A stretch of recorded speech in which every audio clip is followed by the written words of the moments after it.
Good day, everyone. I hope everyone's having a good day. It's another beautiful day here in the Philippines.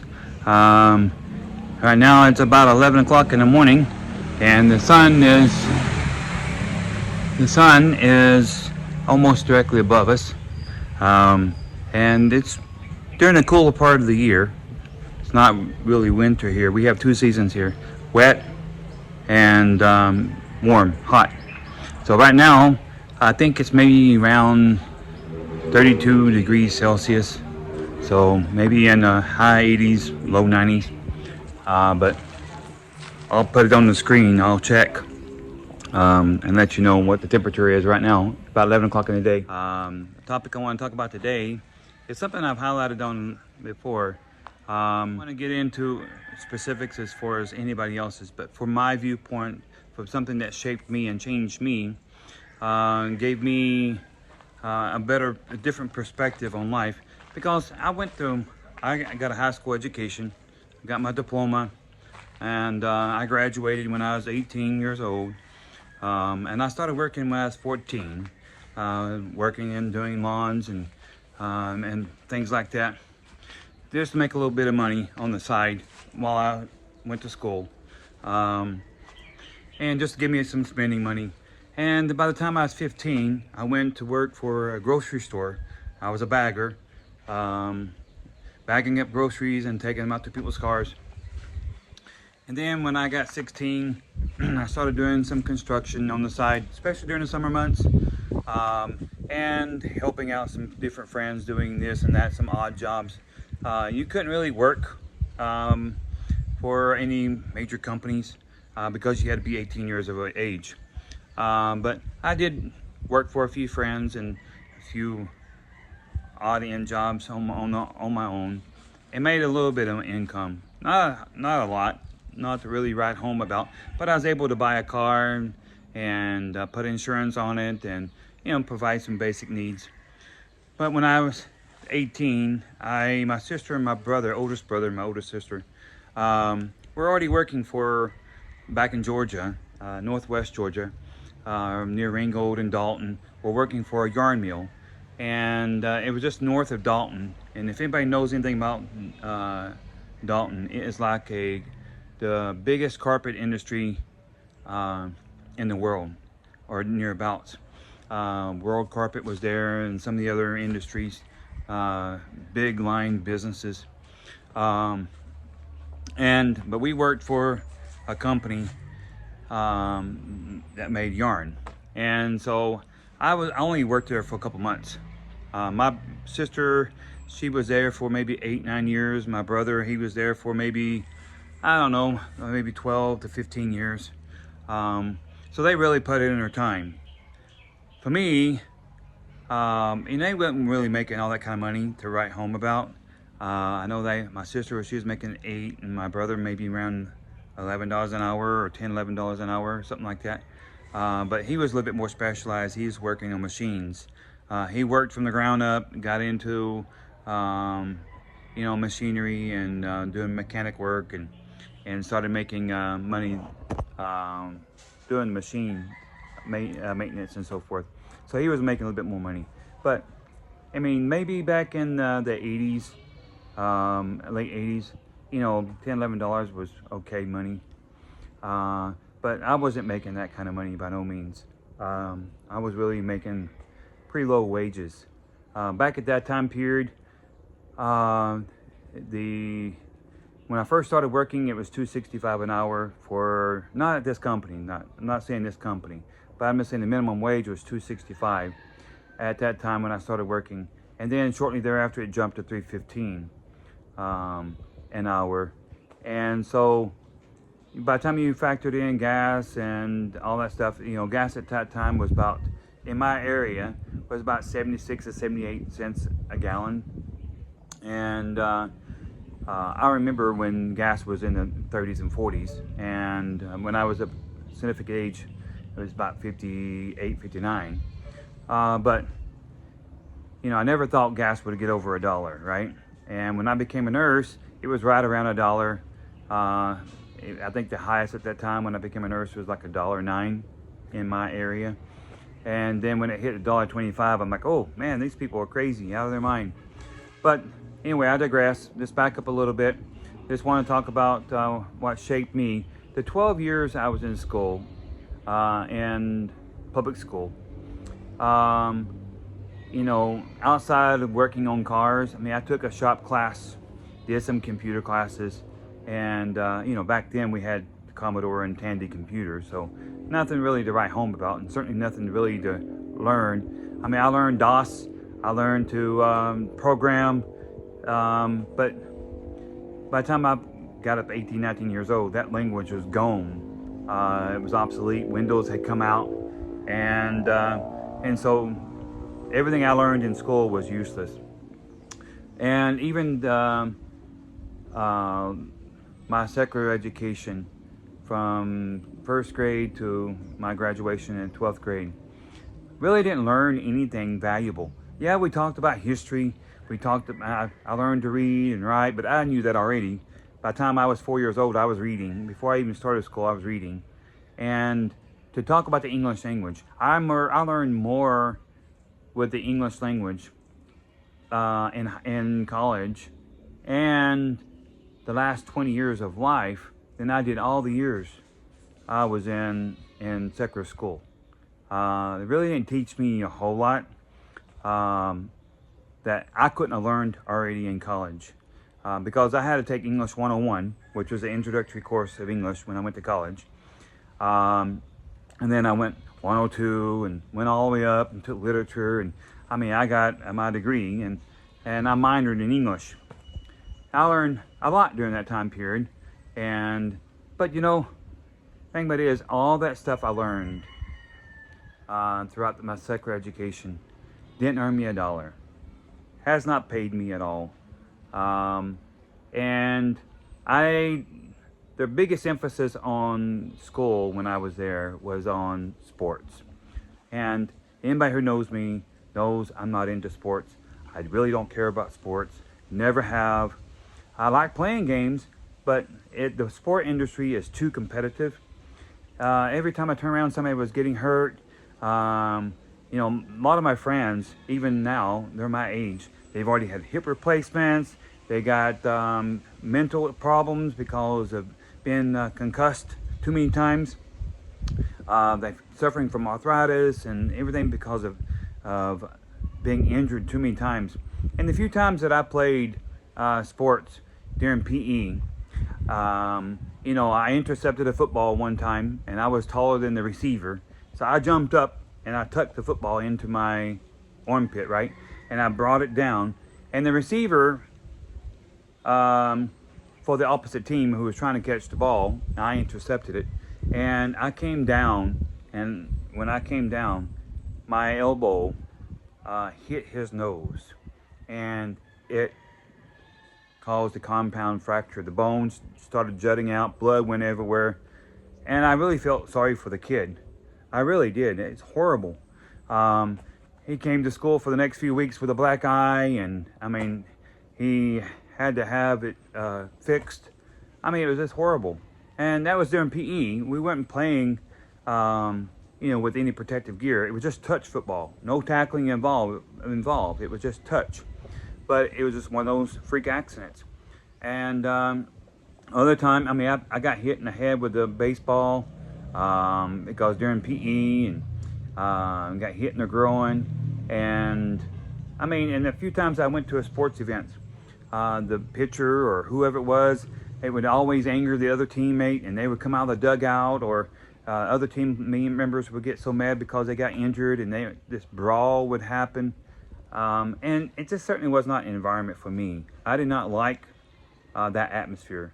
I'm not a very competitive person. I like to have fun. I like to enjoy things. And hurting somebody or getting hurt isn't fun for me. I mean, especially later on in life, you pay for that. I mean, your body pays. And I know most of my friends, they wanted to get into professional baseball, and they wanted to get into pro ball, football, and they went to college and they became, you know, they played for the little leagues, and they were playing college football, and most of those now are are really suffering with their injuries, and they never really made it big. They didn't make a whole lot of money, and to make any difference. One got a free scholarship, but he went to college and he's never even worked in the profession he graduated in. He ended up changing, and so it's just one of those things. So I never really made anything off of high school education. The only thing you're able to do is get like a minimum wage job or working for the man.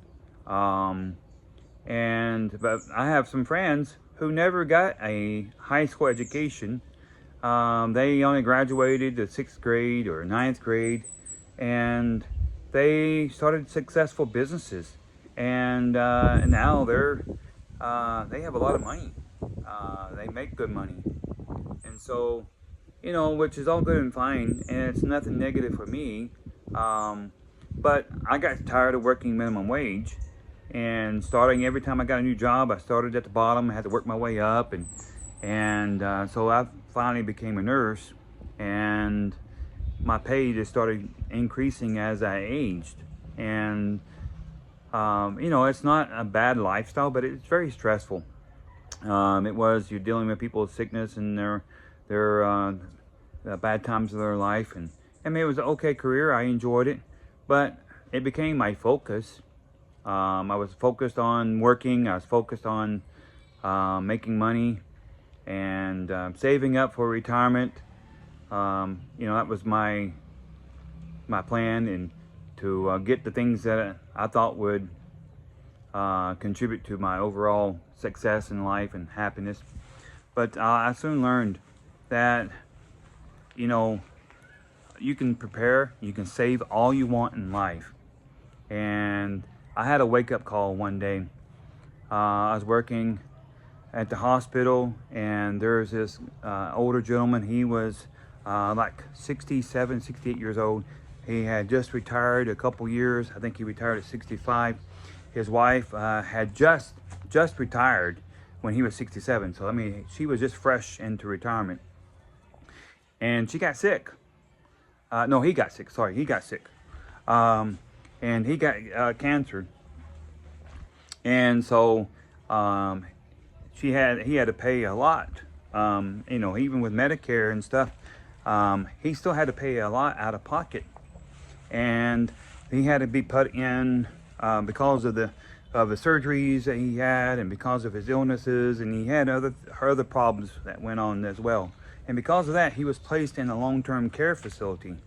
And anyone who knows about long-term care facilities in America, they make you sign your life away. If you have any kind of savings, which he did, him and his wife both had a couple of houses.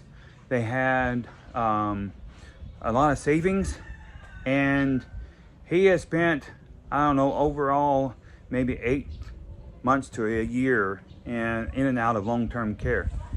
And they basically took every bit of their savings, and they ended up having to sign over the house for that as the last thing. And when he passed away, the wife still kept the house. It was still hers, but when she died, it would go to the nursing home, to the long-term care.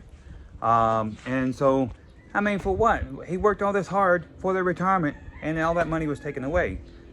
And I know there's different ways you can put things in there, and I don't know all about that myself. There's trust funds, there's different ways that I've learned that you can protect that, but evidently they didn't do that, or maybe they didn't know. That's why you need to talk with an attorney to estate planning and maybe figure that stuff out, because I really don't know a lot about it. I'm not an attorney, but I've read about it and studied about it. But for me, that's what got my mindset to change. What am I working for? And I wanted to change, and so that's why I decided looking at different ways to change my attitude and my focus on life. And because none of us are guaranteed tomorrow, and I wanted to be able to do things I enjoyed. You know, my mom and dad, I said it in my other video, between the two of them, when Dad retired, you know, of course he had cancer at that time, but him and Mom, we were making about 5,000 US dollars a month between his retirement and everything. So I was like, oh, that was pretty good money, right? I would think that would be good money. Maybe someone else on the audience maybe would say that's not good money, but maybe they make more money than that now. But back in the early 2000s, that was good money. Well, late 90s and early 2000s. You know, that was good money in my book. Certainly something that, you know, you can enjoy, sit back and enjoy a little bit. Certainly more money than my dad ever made working full time. But like I said, you know, he ended up dying at the age of 65 and only got to draw his pension for a year and a half. And so, and for me, I was looking at my life as a nurse. Nurses really don't have good retirements. You have 401k, so you have to do your own retirement. The companies don't pay you to retire. And they do contribute some to your 401k. They max out up to I think mine was, when I was doing my 401k, it was like up to 3% of my income. They would contribute a certain percentage of that. I think it was 50%, if I'm not mistaken. Anyway, it's been a while, so I forget. But it wasn't much. So, you know, you would have to save for a long time, 20 years, at least, to be able to have any type of pension from that. You know, if you work for the government, like for the VA, or you work for the fire department, yeah, they have good retirement benefits. You can do your 20 years, and then you get a retirement. So, you know, potentially you could retire at 45, 50 years and have a pension already. And so that was pretty good. That would have been pretty good, but the pay is certainly a lot less than what I was making. But you know, at the time when I was a nurse, I really didn't know about all those other things, but I just worked for you know, private hospitals and other, like, maybe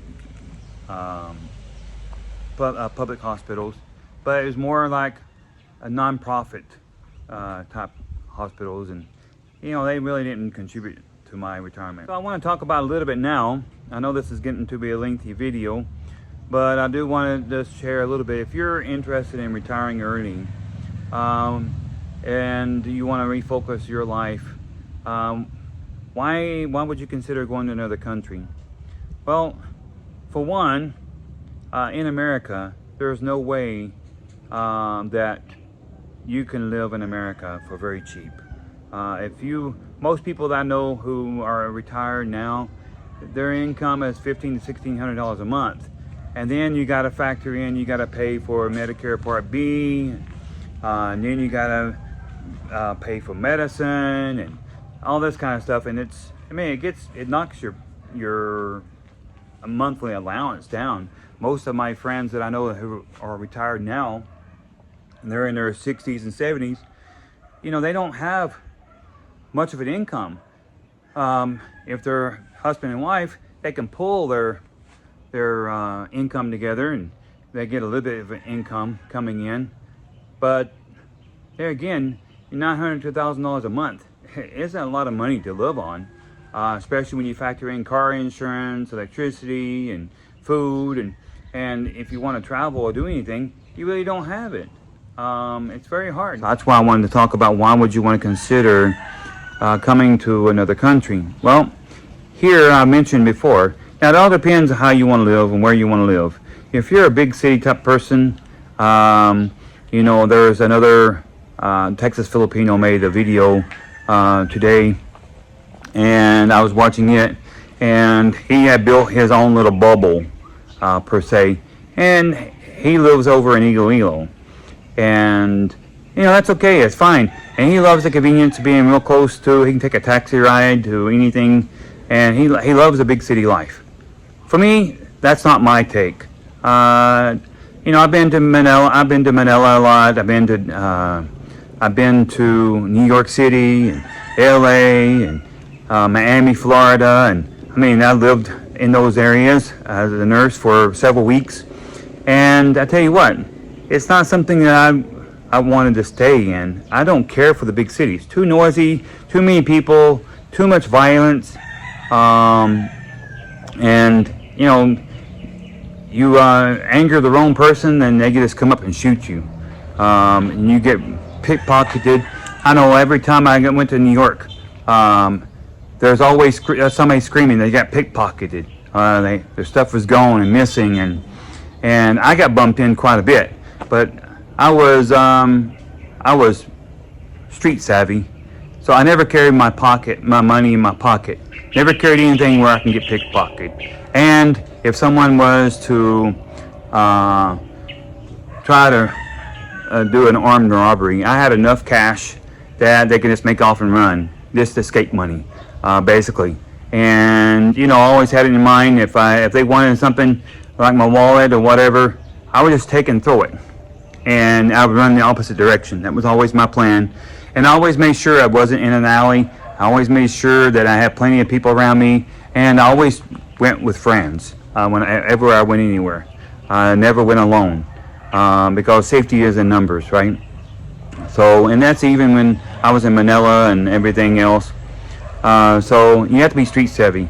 And for me, I just don't like living that life every day. I have to watch my back constantly. And I'm not saying I don't have to do that here where I live in the province, but it's certainly not like it would be in a bigger city. And I know most of my neighbors here are relatives of my wife. They're long-term friends. I've known them for 20 years or nearabouts. And so I've gotten good friendships with all my neighbors. And, we're very close-knit. And so I like that. And it's peaceful. It's quiet. So I enjoy being here in a small community where I'm at. I don't want to be where there's too many people. Yes, it's some inconveniences. I have to travel far to go get anything. And if I really want something special, I have to order it. And, that's okay. We all have to make sacrifices. Even Texas Filipino has to make sacrifices where he's at. But he loves his life there, and I love my life here. So, and so if you're a type of person that enjoys bigger cities, and by all means, but just understand, like he was talking on his channel, rent there is gotten a lot higher. So if you're not married to a Filipino or a Filipina, depends if you're a male or a female watching this, and you want to retire, it's going to be a little bit harder. You can't really own a property unless you're married to a Filipino, or Filipino spouse.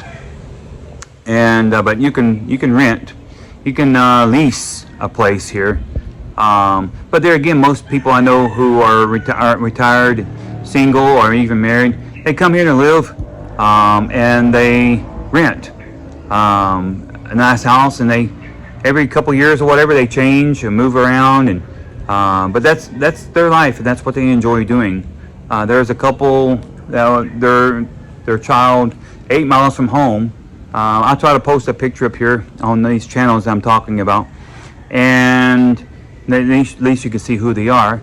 But they rent a place over in Surigao, and they rent a place right there on the beach. They have solar and everything there, and they've been living there for a number of years. And they're a British couple from Britain, but his mom is Filipina. But I'm not sure. I don't think he's a Filipino citizen here. I think he still keeps his British citizenship and all that stuff here. And so you can watch his channel and find that out. But I know there's a lot of Americans that live here, a lot of Australians, Canadians that live here and have made a life here. But if you live in a bigger city, you're going to pay more for rent, and certainly a lot more, maybe $800 to $900 a month. But if you want to live in the province area, or where there's out far from the city, then you can get cheaper.